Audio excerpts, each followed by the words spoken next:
Hello guys, and welcome to another edition of Rage Against the Dice. Today, as you can see, complete with a slight glare, we're looking at the Black Panther and Killmonger set for Atomic Mass Games' his fantastic new skirmish game, which is Marvel Crisis Protocol miniatures game, which, as you'll have noticed, is being featured quite heavily on our channel. Now, this is the last unboxing video I can do for them for now, because that's everything that is currently out, other than me buying another starter set just so I could show you how to build the models. And no, I'm not doing that. Don't even ask.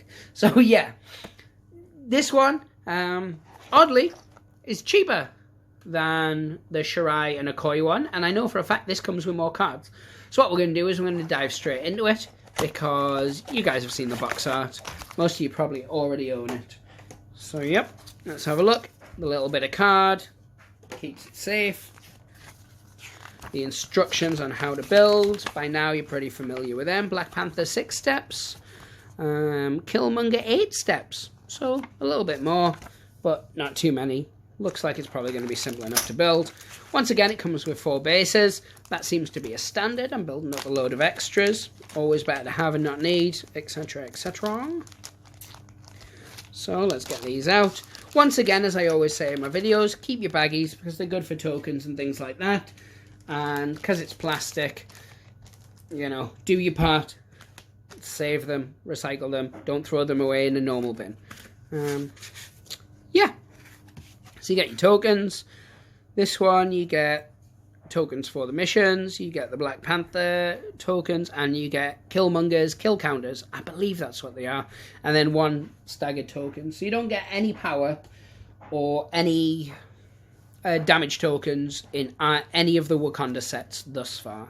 And that's okay. I'm not going to whinge too much about that publicly. So yeah, this is the Wakanda set, and as you can see, the Wakanda card just has 4 models. Hopefully we'll get some more in the future, and then we'll get a second Wakanda card. But for now, that's all there is. So here we have another mission. Again, this is an extraction. As you can... There you go, 15-point extraction. Mystic Wakandan herbs, fact or fiction. So place 2 herb assets onto the central points on map A, and then place 2 vessels, targets of opportunity, on the other 2 points.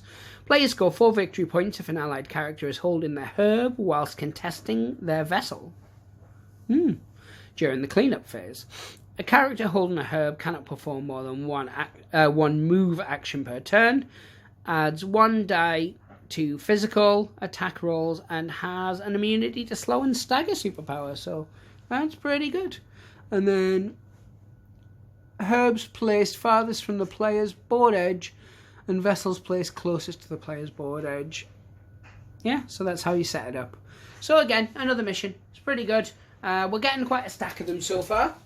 As I've said in a previous video, and as you've seen from the Shirai and Akoi set, you don't get them in every box set anymore. You just seem to get them in the main ones, and that's perfectly fine. So let's have a look at the 3 skills. Wakanda Forever, Usurp the Throne, oh, do I know what that is, and Battle Lust. So let's have a look. Battle Lust is unaffiliated reactive at the end of the move action made during an allied character's activation. The moving character may spend power equal to its size to play this card. The next attack made by the moving character, this activation adds dice to the attack equal to its size. If the attack deals damage after the attack is resolved, push the target character away small. So someone like the Hulk could have some fun with that. But yeah, it's a nice little card, and I love the art because I'm a massive Carnage fan. Carnage is in the character, not Carnage is in, well, both really. This is Usurp the Throne. If you follow any of the forums, groups, Twitter feeds, Twitch streams, YouTube videos, this is a skill that everybody loves, unless you're on the other side of it. So, unaffiliated and active. Killmonger may spend 3 power to play this card this round. Killmonger adds 2 dice to his attack rolls when attacking the enemy character with the highest threat value. If Killmonger dazes or KOs that character this round, his controlling player scores 2 victory points. If there is a tie for that highest threat value, Killmonger chooses one to be affected by this card. Yep. Killmonger likes to hunt, obviously. And then Wakanda Forever. It's Wakandan, of course, active. Any number of allied Wakandan characters may spend 1 power to play this card. Each character that's spent power may immediately perform an action with a power cost of 0, so strikes across the board. I've seen it done. It works really well. No more to be said about that other than I don't like it because it hits hard. But yeah, it's cool. It's different and I like it. So let's have a look now at the character cards themselves. So this is Black Panther. Of course, his name is T'Challa, the Black Panther. He comes with 6 stamina. He moves large. He's a size 2 and he costs 4. He's got a 4 physical and then 3 on the other 2, which is the energy and mystic. He's got a basic strike, which is a range of 2 and 5 dice. After this attack is resolved, this character gains power equal to the damage dealt. Before damage is dealt, push the character away from this target a small. So it's really good for getting people out of your way, because he's got a reach of 2 as well. Yeah, actually I don't know if the reach of 2, if it would push him out with a small. Probably would. I'd have to peruse the distances of the templates. But yeah, either way, you can push people away. And then the next one is Kinetic Burst. When making this attack during... Let me start that again. When... It won't stay in focus. There you go. When making this attack during the power cost step of the attack, this character may spend up to 3 additional power to add 1 die to the attack for each dice. It also has Explosive Force as a wild. After this attack is resolved, other characters within 2 inches of the character are pushed away, short, and pushed characters suffer 1 damage. It's distance of 2, costs you 3 power, or 6 power if you're going to really go for it, and it's 6 dice. So yeah, pretty cool. Obviously, he is the leader of the Wakandans, so he has King of Wakanda. After an allied character rolls attack, defense, or dodge dice, it may spend 1 power. If it does, that character may reroll 1 of the die in that roll. And that's, of course, his affiliation power. Then you have Mantle of the Black Panther. When making attacks this turn, the character may reroll any number of its attack dice, and that costs 2 points. Sparks kept forgetting that, but then doing the one where he pays to reroll 1. Life's unfair sometimes. One thing to remember with this game as well is that you can use multiple rerolls. So you can reroll a reroll dice, just not from the same source. So that's worth noting. Then Pounce. I really like this skill. It costs 2 power. This character is thrown short. It does not suffer damage, and if it collides with another character or terrain feature, obviously it does what throwing does. Yeah. So yeah, the superpower can be used once per activation. Then he has Vibranium Armor. When defending against physical or energy attacks, he adds blanks to his defense roll for total successes. And then we're going to flip him. And I think he's exactly the same. He's got the same attack. 6 large. So yeah, he is exactly the same. The artwork is gorgeous though. Look at that. So what we'll do is we'll have a look at Killmonger, and then we'll do the sprue separately. So, here he is. Killmonger. 6, medium, 2, and 4. And then 4 physical, 3 energy, and 3 mystic. Now, I do apologise. I have noticed I've started just running off them as if you've watched every video I do. Yeah, sorry about that. So, it's stamina, its movement, the size of the model, and the power it costs to hire him for the mission. He has Vibranium weapons. It's got a distance of 2, which is what this symbol means. He can roll 5 dice and it's free to use. After this attack is resolved, the character gains power equal to the damage dealt. And then it has Pierce, which we've talked about previously. It's a wild. You change 1 of the defending character's dice to blanks.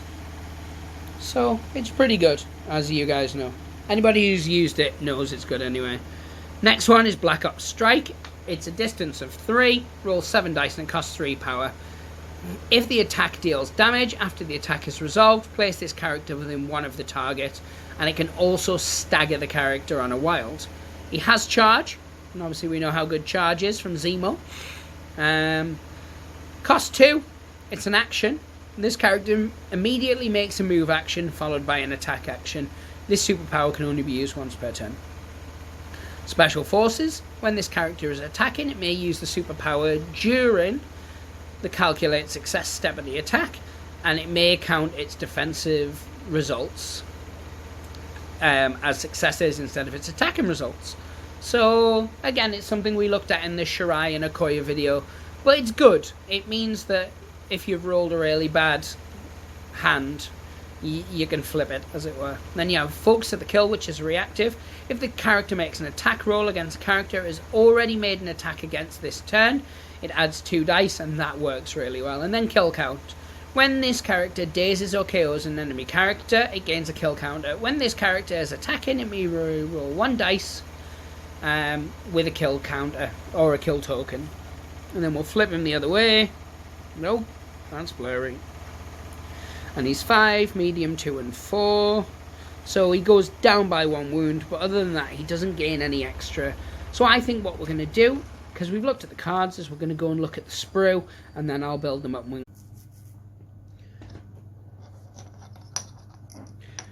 So once again, 4 bases, meaning you've got 2 for free. Then let's have a look at this. So this one will be Black Panther. Yeah, he is. There's the mask. There's the body. Not much to him. I would be tempted actually not to glue him to his base just for ease of painting, but I'm lazy and I probably will end up gluing him on his base so I can use him before he's painted. And then let's have a look at Killmonger, who happens to be one of my favourite looking models of these. So he's one of those weird ones where you get 2 identical heads. And I'm guessing that's all to do with how the sprue itself was put together. But yeah, it's a gorgeous, gorgeous model. The sprue looks simple enough to build. What I'm going to do, guys, is I'm going to go off and do just that very thing. Then when we come back, we'll have a look at the models all fixed up. Just like we've done with all the previous ones, Shirai and such, in the original core box. Anyway, guys, thank you very much for watching. Well, guys, they're assembled, and these are an absolute joy to put together. Oh, easy, Tiger. Both Killmonger and Black Panther went together so quickly, so we're going to look at Killmonger first. I've sprayed him black. Again, as I've said in previous videos, usually if I'm painting a darker skinned model, I'll use a brown or a red for a base, but since I've run out of both and I really want to get them painted, I used what I had left, which was some Games Workshop black spray. It's okay. It does what it needs to. It undercoats and picks out the definition. Of course, I'll have to go across there and hand undercoat those bits. Yeah, but that's absolutely fine. And the next one is Black Panther. Now, I know what you're thinking. You're thinking, Black Panther's purple. He shouldn't be purple. Are you doing something weird with him? I might be. I might be doing something weird with him. So, because the lines and energy on him is purple, and because I kind of wanted to go for a purple highlight on him, what I'm going to try is Games Workshop's new Black Templar contrast paint. So I've gone with a base coat of this, and then I'm going to use thin watered down layers of contrast paint to bring the black back up, hoping that the purple will shine through. If it works, it should look fantastic. If it doesn't, I'll end up undercoating it by hand and finishing it off that way. Either way, I think it'll be okay. It'll be good. But no, 2 models so much easier to put together than their female counterparts. Good. Yeah, there's not a lot I can say about them. They went together super quick. Black Panther took about 5 minutes, including cleaning, and Killmonger was probably a bit more than that while I waited for bits to dry. But all in, not bad at all. They look fantastic, but of course they do. All the models so far look fantastic. Yeah, I'm excited to get them on the table. So guys, give us a like, give us a subscribe, let us know if you've got these 2 models yet. Have you got Killmonger out on the table? And if so, what did you think of him? Have you used Panther's pants quite often? Just, you know, start a little interaction, some dialogue. I really want Marvel Crisis Protocol to get talked about a lot. So in my comment section is as good as any. Anyway guys, break the dice cards, hope they smile upon you, and take care. Bye.